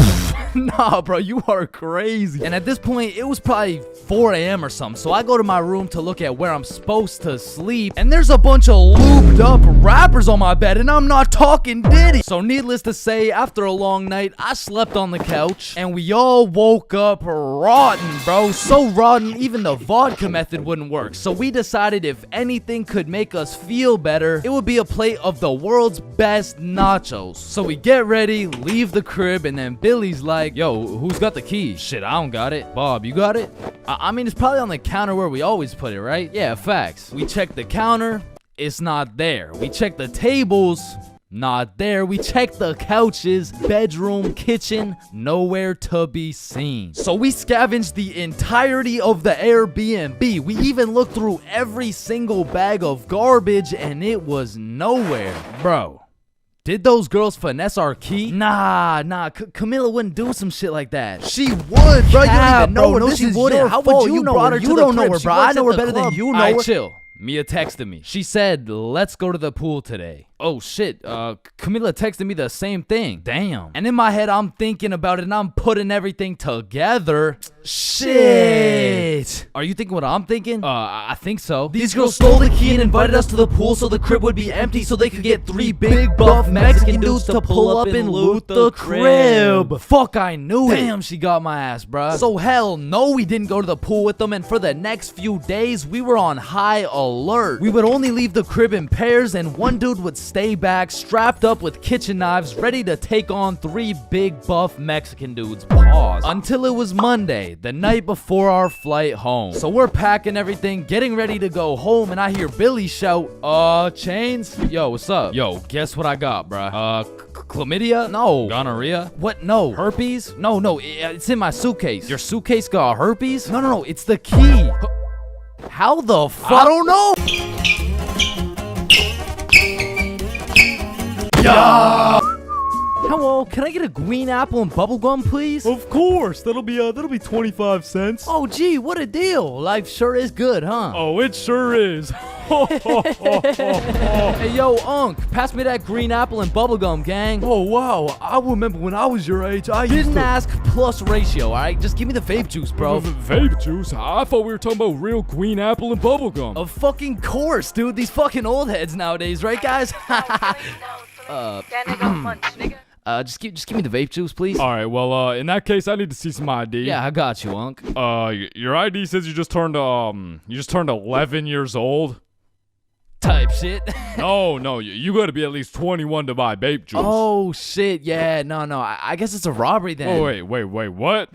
Ah, shit. Listen, the times are changing, bro. Not too long ago, kids were just playing outside, playing sports, and climbing trees and shit. But nowadays, I swear these kids are just grinding TikTok, playing GTA in real life, and the only thing they're climbing is the spectrum, and I blame the internet, bro. Cause now these kids are coming straight out the womb watching Skibbity Toilet Brain Rot, and if that was my kid, shit, I would want to restart, bro. Like, take 2 from the top, bro. And honestly, I feel like most of these kids were coming along just fine, you know? Like, they were developing into some cool dudes. They had a banger theme song and shit. Like, yeah, I was low-key fucking with this new generation. And then the birth of brain rot. Millions of people scrolling TikTok, Instagram Reels, YouTube Shorts, and even it was great. I mean, we had all the free time in the world to fill up our brains with dog shit, and it didn't even matter until we had to talk to each other again. Like, oh shit. Hey, oh hi, oh what's up? What? Hi. Oh, what's poppin'? Brand new whip just hopped. Oh yeah, I know that song. I got options. What about Roxanne? Roxanne. Like shit, even now in 2024, I feel like half the motherfuckers my age still haven't mentally recovered. Like ever since the great brain rotting, I've unfortunately witnessed some of my closest homies get NPC-ified, and there's really no bringing them back. Yo, bro, you've been watching a lot of TikTok recently, huh? Oh yeah, nah. I mean, this shit's fire, bro. Just look at this one. We can go get forgot. Fuck that, we can go Riz for Riz. Yeah, no, bro, you have a problem, like dead ass. Like you gotta put the TikTok down, bro. Like really lock in up here, bro. Nah, bro, really just phantom taxed my phone and minus 100 aura for throwing it and shit. Like that would have been El Riz if I wasn't sick. But remember what Duke Dennis said? Ohio, Riz skibbity toilet, phantom tax. Did Gronk hug Livy Dunn? And so if some of my homies' brains are still trying to recover, I can only imagine the permanent effects on these kids, bro. Like, I feel like it's entirely possible that these kids' brains will be stuck in 2024 and they'll be old as hell talking about, hey, can you help me cross the road? oh yeah, for sure. W Riz! Oh, no, my aura! Now, unlike half these YouTubers out here, I don't spend a lot of time talking to kids. But the one kid I did talk to recently was actually my cousin. Hey! You're not alone on that one. No. So I was at this extended family function and there was a bunch of people I'd never seen in my life, including this one kid who had to be about 10 years old. He was a short little guy, still waiting on puberty and shit, but when I talked to him, it was like talking to a little Kai Cenat or some shit. If he was 10 years younger and like, about the same height. Yo, broski. The fuck? Hey, down here. Oh, shit, what's up? My name's Elijah. Okay, Elijah. How's school, bro? Shit, it's high. Yo, what grade are you in, bro? Grade 5. Type shit. Damn, I remember being in grade 5, bro. I was actually the fastest kid in my school. Yeah, but you probably had no hoes, bro. I already got a girlfriend and she's bad as hell, bro. You should see the gat on that shit. Nah, what? And I never thought I'd be saying this, but back in my day, grade 5, we were still running from cooties and shit, and is this motherfucker vaping? What the fuck? I feel like kids these days just skipped a part of childhood, you know? Like they're fresh out of elementary school, chiefing some coconut watermelon ice. Like, bro, your little ass should be watching Cocomelon twice. Chat, did that hit? Yeah? No. Shut the fuck up, Grandpa. Okay. It's because when I was born, everyone was given a good 10, 11 year grace period where you could be as cringy as you wanted. Like, you could make shitty YouTube videos. You could wear those smart ass t-shirts. You could even get away with saying shit like, man, yo mama's so stupid. She brought a spoon to the Super Bowl. Oh, yeah? Well, yo mama's so fat. When she walked in front of the TV, I missed 3 episodes. Okay, but yo mama's so fat, she takes selfies in panoramic mode. Well, yo mama's so nasty, she got fired from a sperm bank for drinking on the job. What's a sperm bank? Shit, I don't even know. And I feel bad for this new generation because they don't got no cringe grace period or anything, bro. They just pop straight out the womb like, and it's a boy. Yeah, I'm a dude, whatever. Now snip me up, bro. I can't have the host seeing my foreskin, dog. And maybe I'm just jealous, but to me, it's wild that these kids are getting new-ass phones in elementary and middle school. Because they'll never understand the absolute crucifixion I would get every single time I whipped out my phone, bro. Like, that shit was staying in my pocket unless it was 100% necessary. All right, class, everyone get your phones out for our end-of-year Kahoot. Oh, let's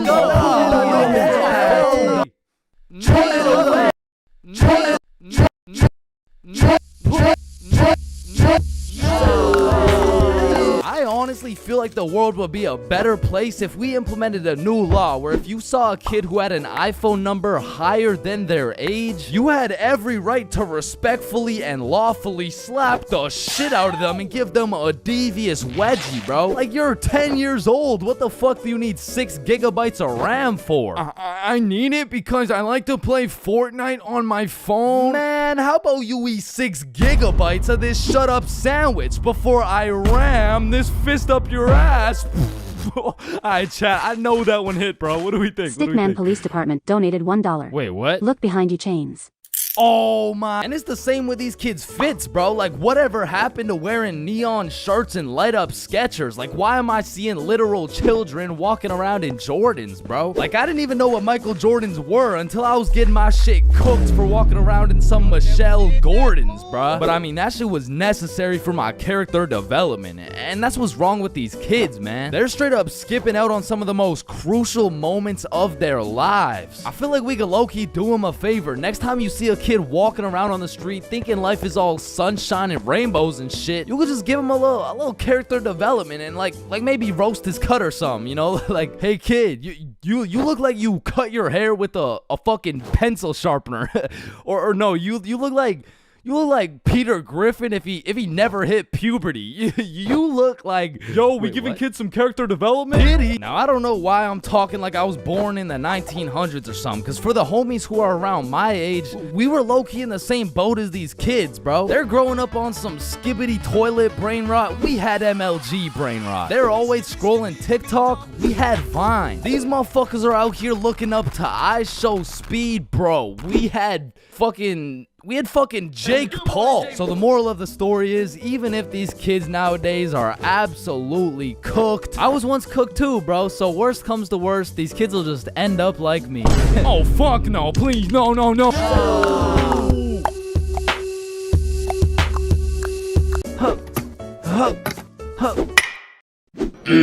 Pain. I've felt pain. He's felt pain. That dude's felt pain. What? No, I haven't felt any pain. We've all felt pain, because you know what they say, the only things truly guaranteed in life is death and pain. Wait, what about taxes? Wait, what? Is this chains for real? No. And I hate to be all controversial here, but pain? That shit hurts, bro. Specifically, the little shit that just does 1 damage has no business hurting so bad. Like stubbing your toe or biting your tongue or fucking paper cuts. Like, that shit shouldn't even hurt, bro. It's paper. It's not scary. Oh, shit. And I still remember the first time in my life I ever took some real damage and felt some real pain. And it was back when I was 4 years old. Which meant I was still learning the controls of life and shit. Like, yeah, I could run, but it was low-key like watching a dude play Fall Guys. If he was drunk and fried and asleep. But regardless, one day I was bored doing 4-year-old shit, and then I seen my arch nemesis, a fucking chair. And I instantly knew what had to be done. I had to assert my athletic dominance by running and jumping over this chair. So I take a deep breath, I run up, jump, and clear this chair clean as hell. Now keep in mind, I was 4 years old, so that was probably the coolest shit I'd ever done in my entire life. So you know I had to show my mom to make her proud of the man I've become. Hey mom, watch this. What the hell are you doing, Chains? Hey man, just watch and learn. Oh shit. I fucking ate it, bro. Like, that was the type of pain that hit so hard you can fucking taste it, and damn, that shit tasted ass, bruh. Like, have you ever taken a soccer ball straight to the schnoz? Cause that shit will have you smelling pain, tasting pennies, and seeing tears. Which is bad, but like, who the fuck invented the funny bone, bruh? Cause that shit ain't funny. Like, bro, you can't just call some painful ass shit funny and expect it to be humorous. No, the bone is called a humorous. Yeah, shut up. How humorous is this, buddy? Not humorous. Yeah, that's what I thought. And in fact, I think it's the opposite of humorous. Like, yo, did you guys know 1 in 4 dudes is gay? Yo, gee, I sure hope it's Owen, cause he's sexy as hell. Yeah. Y'all hit the funny bone too? Yeah, I did. If I had a pain tier list that went from shit ain't nothing to... I'd probably rate hitting your funny bone a solid. It's the same as stubbing your toe real hard. Like, you just need a moment to take a few deep breaths and say a few slurs, and that shit just heals itself. But if we're looking at some top tier, brutal, agonizing, excruciating pain, getting kicked in the balls. Now, for you 19.8% female audience, I know you might not be able to understand what this feels like. So let me just give you a quick overview. Imagine having balls, right? Now imagine getting kicked in them. That shit hurts like a bitch. I remember one time in grade 6, me and my homies were playing a good old game of soccer. And we were playing with the big homie.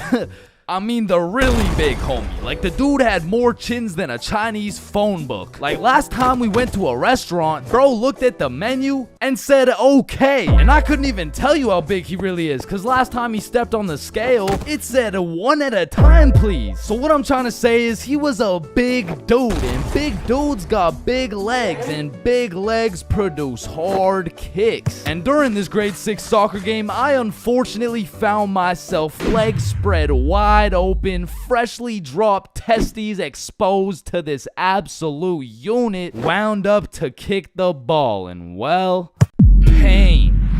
Just pain, bruh. Followed by a moment of silence from everyone on the field. And I don't know if the moment of silence was for me or for my next generation of kids the big homie just wiped out, but I felt that shit.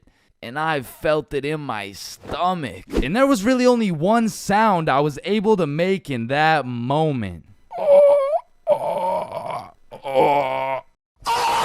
Now I know what a lot of you guys are thinking. Getting kicked in the balls is nothing compared to childbirth. Childbirth is so much worse. This guy's a misogynist. And no, I don't give people massages. And I might be the first to tell you this, but I've experienced both getting kicked in the balls and childbirth. And honestly, childbirth wasn't even that painful at all for real. But to be fair, it was probably a little worse for my mom, so like...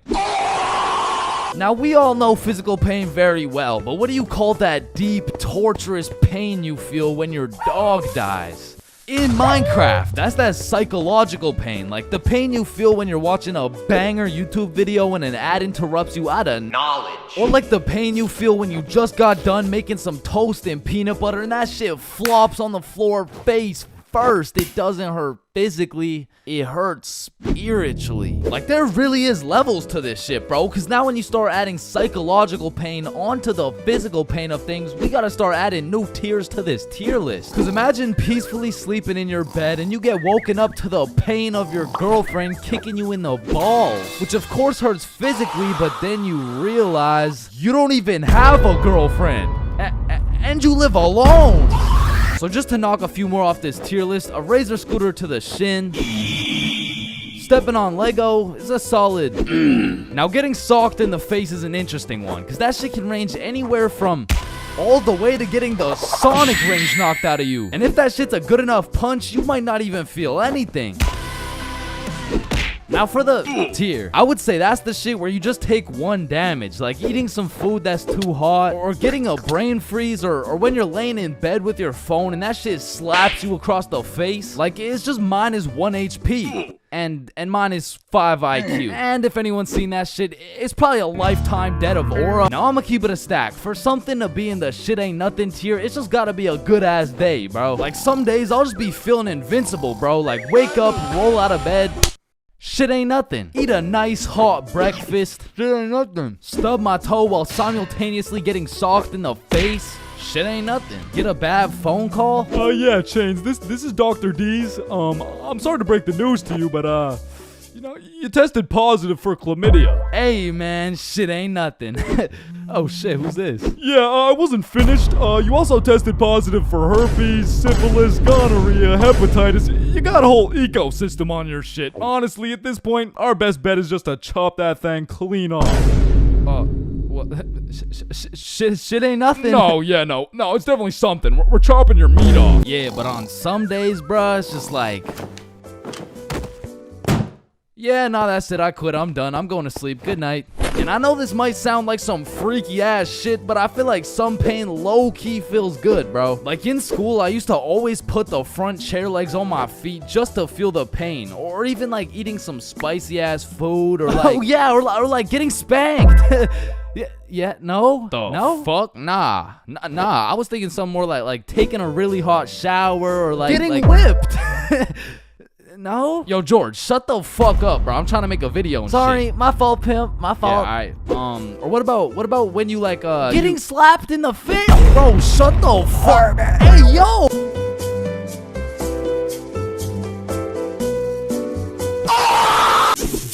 You know what they say, there's a first for everything, bro. Like your first steps, your first dance moves, your first words. Dada. Hey, would you look at that? We gotta get some milk. I'll be right back. Your first stepdad? New dada? Yeah, nah, I'm head out too, actually. And your first kiss? Man, the things I would do to go back and completely erase that shit from existence. Bro, all these Disney movies I was seeing as a kid had these first kisses turning ugly ass frogs into some fucking giga chads and shit. Like, spoiler alert, fucking ribbon. And on top of that, the fact you have to close your eyes, like, bro, imagine you're learning how to golf and you're about to take your first swing and these motherfuckers are like, yeah, now do it with your eyes closed. bruh, this is my first time. What do you expect to happen? Like, honestly, my first kiss is top 5 worst Chains moments of all time. And let's just say it's not 5 or 4. Or 3. That shit was really bad, bro. So with that being said, this story takes place in grade 7, which is the year I got my first girlfriend. Now, I told this story a few months back, but I purposely left out the part of my first kiss. Well, gosh diddly darn, Chains. Why would you do such a preposterous thing? And the truth is, I was planning on taking this shit to the grave with me, bro, but fuck it. Sometimes you just gotta let the world know. Okay, you're right. I got something to get off my chest. Epstein? Wait, with the what? So for the homies who haven't seen the video, one day me, Bob, and Billy were mobbing around our local mall when we seen these 3 girls from our class. So we walk up to them and lay down some of the meanest 12-year-old riz these girls had ever seen. Hey, yo, shorty, I think I just shit my pants. Can I get into yours? What the fuck? Oh, shit, my bad. My fault. Hey, yo, shorty, are you a cigarette? Am I a cigarette? What? Cause I'm trying to get lit and put your butt in my mouth. Wait, what? Nothing. Please. Holy shit, bro. Let me guess. You all got restraining orders. No. Worse. We got fucking girlfriends. And 12-year-old me had no business dating nobody, bruh. Like, my dumbass could barely even handle playing Fortnite with a girl. Like, oh, hey, Gamer Girl 97. Hey. I'm kind of low. Can I chug on your jugs? What? Oh, no, sorry. Oh, Ew. whoa, I mean, I just want to slurp on your juice. No, I'm sorry. I mean, like, I need heels. Can I trade you? What do you need? Oh, yeah. Is there any way you can give me some mats? Oh, yeah, no, I'd love to give you my wood. Huh? Or bricks, or Oh. metal, or anything you need. Okay. Anything else? Yeah, I don't have a shotgun yet. Oh, shit, I got 3. I Okay. can give you 2 pumps. Ew. Or no, it's 1 pump. No, wait. Stop. Oh, sorry, I can give you shotguns, I mean. Okay. Where are you? I'm in this little wood fort I made. Oh, okay, I see you. Let me come in your box. So needless to say, every single interaction I had with my girlfriend was awkward as shit. Cause I had to pre-plan things to say in my head, and as soon as that shit went off script, I was cooked. Hey Jessica, how you doing today? Honestly, just not the best. Oh, that's good. What'd you do today? Oh, I don't know. Just did my makeup. Hey, me too. You did your makeup? Yeah, we have so much in common. Have a nice day. Fuck! And on one Friday after school, me, Bob, Billy, and our girlfriends all went to the mall together as we did every single day. But on this specific Friday, we rubbed together a few brain cells and realized, yo, do you got money? Nah. You got money? 0. You got money? I'm broke. You got money? No. You got money? Yo, why are we at the mall? I don't That's know. a good Thought about question. it. I mean, we could all go to my house. Yeah, doing. And so, of course, as the good kid I was, I text my mom to ask her to go. Greetings, mother. I would like to know if it's in the realm of possibility that you'd be so kind to grant me your permission to visit the household of my dearest acquaintance, Nikki. Looking forward to hearing from you, your favorite son, Chains. And I immediately get a call. Let me speak to her parents. Now, I, Chains for real, have never dated a 12-year-old boy in my life, and I honestly don't plan on it. But even in grade 7, I could use my logic and reasoning skills to understand if your boyfriend had to get his mom to talk to your friend's mom for permission to slide to the crib. Instant ick, bruh. There's just no way. She'd probably break up with me on the spot. So I'm doing anything I can to not let that happen. Hey there, Miss For Real. This is Nikki's mom. I just wanted to let you know Chains and his friends are welcome over anytime because they're goated with the sauce. Shit. Oh, hey, Nikki's mom. Sorry, it's kind of hard to hear you over all this bull bullshit. You're not allowed at her house. Come home now. Chains, are you coming? Look, Mom, I'm not gonna lie. You gotta lock the fuck in right now. This is the first time in my life I ever been invited to a girl's house and there's cheeks up for grabs. Like, Mom, this is my only opportunity. If you don't let me go, the for real bloodline might just end with me.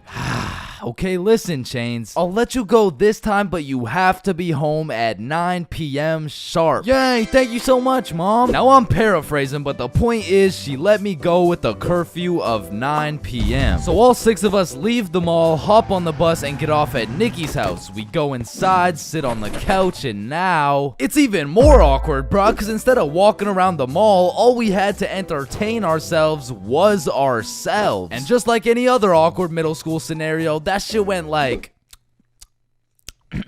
so, truth or dare? Yeah, That's I'm exactly down. what I was thinking. And my heart instantly dropped, bro. Cause I knew if I picked dare, I would have to kiss Jessica and shit, bro. That's a whole lot scarier than playing Fortnite with Gamer Girl 97. But regardless, Nikki starts the game of truth or dare. Hey Billy, truth or dare? Yo, truth. What's your favorite color? Blue. Oh, what? This shit's not even bad. Okay, then Chains, truth or dare? Truth. No. What do you mean? No, it's truth or dare. I said truth or dare. Dare. What the fuck? Okay, fine, dare. You have to kiss Jessica.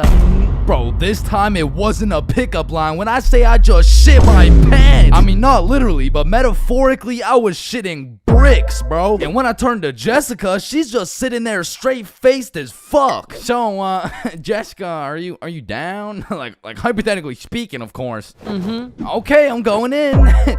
sorry. Let me just Alright, bro, I'm not gonna lie, this is fucking weird. You guys are just watching and shit. Like, I don't know, it's just kind of. Oh, so if we weren't watching you do it? I mean, yeah, I would actually. Wait, what the fuck? Every single one of these motherfuckers ran to the corner and started staring at the wall. Like, did you do it yet? We're not looking till you do it. Yo, hurry up, dumbass. So now I got all this pressure on me to do this shit, but Jessica's out here looking at me like, hey, how was your day? Yo, shut the fuck Just up. kiss her already. What are you yapping about? And I deadass didn't know how to go about it. I ended up sitting on this couch, nervous as hell, awkward as hell, looking stupid as fuck for 20 minutes, bruh. Now, 20 minutes in general doesn't sound that long, but imagine sitting on a couch in complete silence with everyone just... Bro, just watch this.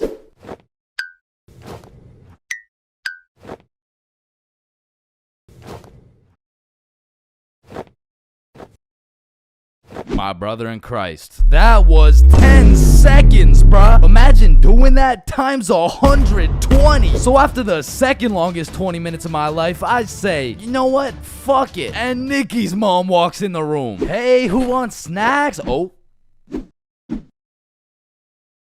And at this point, I checked my shitty-ass Samsung Galaxy 3 and it was already 8:50 p.m. And with the curfew at 9, I had no choice but to log in. So I lick my lips, close my eyes, and real quick, I smash our mouths together. And when I turn around, not a single motherfucker is facing the wall. I look the other way and Nikki's mom is peeking around the corner with her fucking mac and cheese and shit. So I made like my pops and I was out that hoe. Pleasure doing business, Jessica.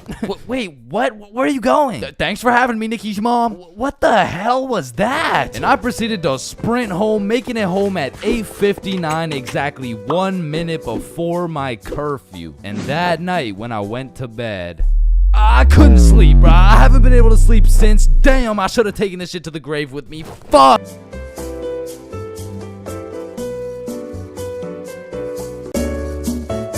Okay, Chains, welcome to your first day at Jim Jordan's. These are our new product, Bieber Bites. Just smile and remember. The customer is always right. Okay, yeah, nah, I could do that. All right, I'll leave you to it. Okay, yeah. Hey, sir, what Can I get some Bieber Bites? Yeah, how many? Right. How about this? Hey, let me get a pack of Justin Bieber's balls. Funny, yeah. How many do you want? Hey, let me get a pack of Bieber's sack. Okay, yeah, how many, bro? Hey, let me get a taste of Justin Bieber's weed. Back in my day, I used to work at a fast food place called Jim Jordan's. Now, for legal reasons, this is not Tim Hortons, okay? It has J's and shit. Like, they don't even look that similar, bruh. But honestly, working at Jim Jordan's, I felt like Johnny Sins, the way I'd put on my uniform and go to work just to get the soul sucked out of me, bruh. And instead of dealing with a bunch of fat asses, I'm dealing with a bunch of fat asses talking about... Alright, so I ordered an extra large BLT with ranch, extra bacon, no veggies, and I only got 5 strips of bacon. I want a new one. Okay, yeah. Where's the sandwich? I ate it. Of course you did, bruh. Like, you do not need more food. I don't think your arteries could compensate for any more bacon. No, my doctor said I'm in shape. I mean, yeah, bro, you're in the shape of a circle. I mean, I don't even know how you made it through the door. Oh, shit, damn. Now, believe it or not, I was a Jim Jordan's Hall of Fame employee. Shit, I was the best in that whole goddamn establishment, bruh. And no, it's not because I was the sexiest, hardest working, strongest, most intelligent dude they'd ever seen. It's because everyone else was ass, bruh. On the drive-thru, we had the Indian homie Dilpreet, and the only English he knew was the Jim Jordan's menu, bruh. Welcome to Jim Jordan's. What can I get for you? Hey, just give me a moment. I give you donut. No, I need time to think. You need chai, tea, drink. No, can you wait or not? Okay. 1 tater tot. No, wait. You want 8? No, okay, stop it. You know what? Okay. Chocolate donut. Then over making the food, we had this sweet 83-year-old lady Linda who was 20 years too old to be doing this shit. Okay, Chains, here's the cheese bagel. Thank you, Linda. But yeah, this is the 9th cheese bagel you've given me in 20 minutes. Oh my good gracious, I'm sorry. I'm sorry. what's this? Oh, cheese bagel coming right up. And over working the counter, we had Sebastian. Now, don't get me wrong, Sebastian was a really nice guy, but he had a little hint of the tism, you know, no, he had a lot of the tism. Like, it was more like the tism had a hint of Sebastian, which is cool, of course, but it did mean that he would absolutely yap at every single customer who came in the store. Shit, I'll never forget this one time a girl came in the store and just ordered a muffin, like, welcome to Jimmy's, what can I get for you? Hey, can I just get a fruit explosion muffin? Can you guess what Sebastian said next, bruh? Maybe your total is $175? Cash or card? For here to go? None of the above, bruh. The sentence that came out of this motherfucker's mouth was... A food explosion muffin? Yes, please. That sounds an awful lot like a hate crime to me. Yeah, can I get my muffin, please? Do you get it? Yeah, you get it? Yeah, I get it. Okay, listen. It's like, you really don't need to explain. Fruit explosion, okay? Sir, it's like if you took a bunch of gay people. So that's Sebastian. And over on drinks, we had this dumbass 15-year-old who's always spilling and shit. That was me. Yeah, that was me. I was ass too, but like I was still the best by default though. So the point is, our Jim Jordan's crew was looking like a group of clumsy villains from a Disney movie. But just because we were all really ass at our jobs doesn't mean we were useless. Because if there's one thing we knew how to do, it was making people's days even worse than they already were. You pull up to our drive-thru all happy, just wanting a small coffee? Shit, you're leaving with a small hot tea and some suppressed anger you'll probably bring home and let out on your wife and children. You pull up to our drive-thru just wanting a breakfast sandwich? You're leaving with nothing because we ran out of eggs and cheese and bread and the breakfast and the sandwich. You pull up to our drive-thru pissed off, complaining about how there's not enough mayo in your wrap? Bro, you're leaving with a wrap filled with super special secret Sebastian sauce. So I'm sure you could probably tell, but we had to do a lot of customer service and talk our way out of a lot of mistakes. And by we, I mean me, bruh. I was the designated customer service dude, because before it was me, it was Dilpreet, and that shit would usually go something like, hey, I just took a bite out of my chicken wrap, and it literally tastes like someone busted a nut in that shit. A nut? Yes, someone busted a nut in my goddamn food. You want a donut? No! And then before Dilpreet, it was Linda. Hey, I just took a bite out of my chicken wrap, and it literally tastes like someone busted a nut in that shit. Oh my heavens, that's horrible. I'm sorry, I'll get you a refund right away. Thank you. Hello? Hello. Welcome to Jim Jordan's. What can I get for you? God damn it. And before Linda, it was Sebastian. Hey, I just took a bite out of my chicken wrap, and it literally tastes like someone busted a nut in that shit. Oh yeah, that was me. Now, of course, our elite Jim Jordan's crew had a manager. Magnus. Now, Magnus was strict as hell, but she would only show up like once a month. But whenever she did show up, she was running this Jim Jordan's like it was the military or some shit. Cause usually I'd be 54 minutes into my 30-minute break playing Clash Royale. But when Magnus was there, bruh, shit, I'd clock into my break, make eye contact with her, shit my pants, and then clock right back out. She was so intimidating that whenever she would show up, I would never spill a drink. Sebastian used real mayo. Dilpreet spoke fluent English, and Linda would be so stressed out she'd forget to forget. She was running this place so much like the military, she had my ass waking up at 4:30 every day. And when Magnus was teaching me to do customer service, she really loved to say, "The customer is always right." So of course I listened, but it was low-key a crazy statement, cause honestly, the customer is never right, bro. It doesn't even matter what we're talking about. It could be like, "Hey, how you doing?" "Hey, I'm doing good, can't complain. I mean, it's a nice sunny day outside and all." Damn, this chicken wrap is good as hell. I am 100% sure nobody busted a nut in this.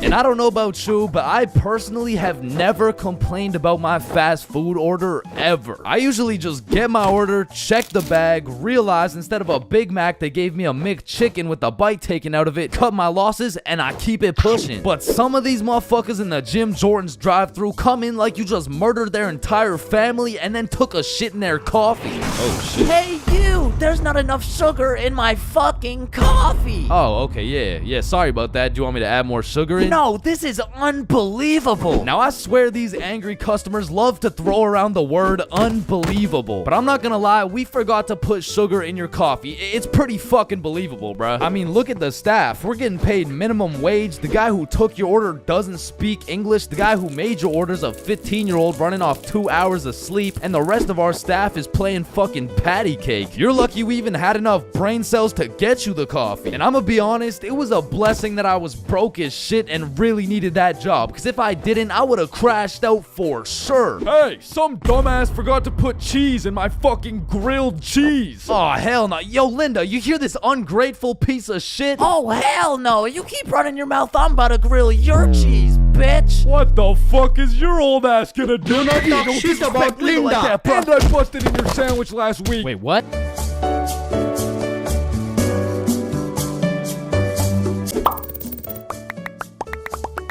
Yo, I just got robbed by a gay homeless dude in Japan. Who's with me? You know, like anyone. Yo, anyone. Yo, is this not relatable? Bro, ain't no fucking way. Nah, bro. How the fuck does that even happen? Not again, bro. Now, I'm not gonna lie. Japan is one of the safest countries in the entire world. And apparently there's only 3,065 homeless motherfuckers in the entire country. So in order to get robbed by a homeless dude in Japan, you either need to be unlucky as fuck or just a complete dumbass. But way back when this story took place, I was a certified dickhead, bruh. At the time, I had the critical thinking skills of a newly born chimpanzee mixed with the spatial awareness of a fucking Joe Biden on top of the decision-making skills of Joe Biden's son. So with that being said, this story takes place way back a few weeks ago when me, Bob, and Billy hopped on a flight to Tokyo. And as soon as we arrived in the city, we started absorbing all that food, bro. Sushi, ramen, fucking cow testicles, you name it, we ate it. And after an entire week of decimating every last crumb of food in Tokyo, we thought, well, that was fun. I guess it's time to go home. Yeah, I guess so. And as we're ready to pack it up, we overhear a few people talking. Oh, hey, konnichiwa. we come from the United States of America. How do we go to Osaka? Yeah, man, Osaka has some of the best food in Japan. Just take this train right here and you're there. Wow, you're English. Very good. I'm from Washington, dipshit. Oh, I see. Washington dipshit. Is that Chinese or? Holy shit, did you hear that? Yeah, no, that guy's fucking clueless. No, I'm talking about Osaka. Apparently the food's even better over there. Oh shit, yeah, but don't you think we had enough food already? I mean, shit, we are in Japan. Fuck it, bro, let's go. So we hopped on the train and got off in Osaka. And like the certified fat asses me and the boys are, we were looking around for some food. And the moment we seen all-you-can-eat Wagyu beef for just 30 bones, we all knew what had to happen. We walked in that bitch and wasted no time. We were running through that meat like Tiana Trump in her prime. Cause sometimes we were burning the meat, sometimes we were taking it raw. But at the end of the day, the meat filled us up and made us happy. So we thanked the owner, left the shop, and headed back to our hotel. And man, I was full as hell. For like an hour, and then I was like, yo, who's trying to get some more food? The fuck? Bro, we just ate a whole goddamn cow. Yeah, we did. Like, we probably just canceled out the life work of 5 vegans in one sitting type shit. And it's already like 8 p.m, bro. It's dark as hell. Well, I'm gonna go out anyways. You know why? Why? Cause we in Japan. Man, get your fat ass out this goddamn hotel. So I got my fat ass out the goddamn hotel and started walking around. And all I took with me was my phone, the key to the hotel, about $100 worth of yen, and a smile on my face, knowing I had never in my life been robbed by a gay homeless dude in Japan. But little did I know, all that was about to change on this wild ass Friday night. Now, if there's one thing I learned about Japan, is that everyone there is very kind, extremely polite, and a raging alcoholic. I'm talking they clock out of work at 6 p.m. and they clock into the bar at 6:02, and they don't leave until... they don't leave until it's time to go back to work, bruh. Because the Japanese people work hard, but their liver works harder. But regardless, I'm casually walking through the city when I hear someone yell from across the street. Yo. So naturally, I'm like, yo. And they're like, come here. And I'm like, shit, okay. So I walk across the street and see 3 individuals posted outside this little bar shop thing like, yo, I'm Yuto. This is Emi. This is twin sister Shigo. Hey, it's my first day working here. Come inside, come inside. Shit, I don't know. I'm just trying to get some food somewhere tonight in Osaka. I don't know if it's like... you want Osaka fucking night food? Yeah, I guess I want Osaka fucking night food. Read the sign. Osaka fucking night food. Oh, okay, yeah, fair enough. Shit, I know what? Come get shots. I pay. Shit, we in Japan. So they take me inside and everyone there is just happy as fuck. They got Rihanna playing on the speakers, dudes bringing out shots, and the chef was turning up so hard, dude started twerking, and damn, that boy was cooking. Bro, what? Shit, he was cooking with the food, like, man, fuck. But the vibes were just so good and inviting that I felt like I just got welcomed into this Japanese family. And so we all cheers and take the shots. And now I'm drinking, and I'm drinking with only one goal in mind, and that's to keep up with my newly found Japanese family. And so to prepare my stomach, I get me some Osaka fucking night food, and it was scrumptious. But as I'm slurping up this kebab, I see Emmy come back with 3 more shots, and she's like, you want one? Shit. We in Japan. So we take the shots, and I'm talking to Emmy, and one way or another, we start talking about our alcohol tolerance. Yeah, I'm not gonna lie, it takes a lot for me to get drunk. Not as much as me. Whoa, is that a bet? Yeah, it is. Bitch. So we're drinking everything in sight. Vodka, soju, sake, tequila. It's a competition. Now, I made the bet in the first place because I'm twice her size. But one thing I forgot to account for was the fact her entire lineage had been training generations for this very moment. So she's taking these shots to the face like... well, shit, like Tiana Trump in her prime, and I'm going shot for shot with her. And after taking about 8 shots, I was feeling it, bruh. Yo, let's go play darts. I never really played darts in my life, but shit. We in Japan. So we pull up to a darts bar, just me, Emmy, and Yuto. And I had never played darts a day in my life. But you ever just try some shit and you're just inherently good at it? Yeah, right? Yeah, that shit was not me, bro. I was dog shit. I was out there looking like I was drunk as hell. I was drunk as hell, because in order to play, each person had to buy a soju. So now I'm about 12 shots deep, throwing darts, trying to hit a circle the size of a pea, while this little Japanese girl's pushing me and shit. Because to her, this was a game. To me, this was survival. Because every time you lose, you gotta take a shot. And if I keep taking shots like this, these shots about to start taking me, bruh. And sure as hell, I lost the first game. I took my shot, and Emmy's like, how drunk are you right now? And I can't let her know I'm losing this bet. So I'm in that bitch like, drunk? Nah. Shit, where I'm from, we brush our teeth with a bottle of Jack. Okay, then loser takes 2 shots. Yeah, let's do it. So one thing leads to another. Now I'm 16 shots deep, and Emmy's like, I'm gonna go to the washroom. I'll be right back. And then Yuto's like, yo, Chains, we must talk. Oh shit, yeah, what's up? Now Yuto had a strong accent and very limited English, so it really went something like, Emmy, bomburu. Huh? Emmy, have bomburu. Yo, Yuto, no, I don't speak Japanese, dog. No, Emmy, use bomburu. Swipe left, swipe right. Bumble. Oh shit, Emmy uses Bumble. Okay. Yes, and she texts Bumble guy. Come here. Oh hell nah, bro. I'ma have to abort mission. Me too. You too? Hi, Emmy to you daddy. Fuck Emmy. Oh shit, facts, let's dip. So we sneak away to the elevator and we're spamming the up button trying to leave, and this shit is just not coming, bruh. So we both peek around the corner to see if she's coming, and she notices us. Oh shit, guys, we're leaving? Yeah, we are leaving. Fuck. So we all get in the elevator and Yuto whispers in my ear like, When the elevator open, we run. and I'm drunk as shit, but I was the fastest kid in my elementary school, so as soon as the doors open, we hauled ass, bro. And I just kept running till Yuto was like, Stop. We go to bar. and I'm just having a great time existing at this point. So I walk into this bar all drunk, like, where the hoes at? Oh shit. Oh shit. Where the bros at?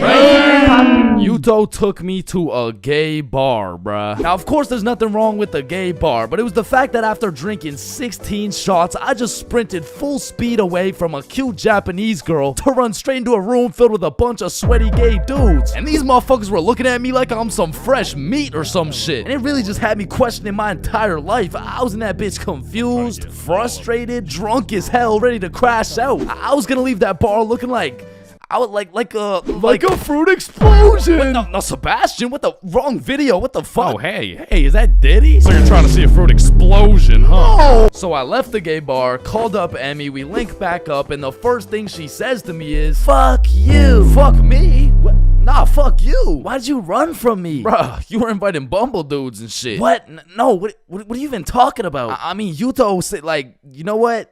Don't even worry about it. Okay. Well, let's go to the club. And I'm like, shit, we in Japan.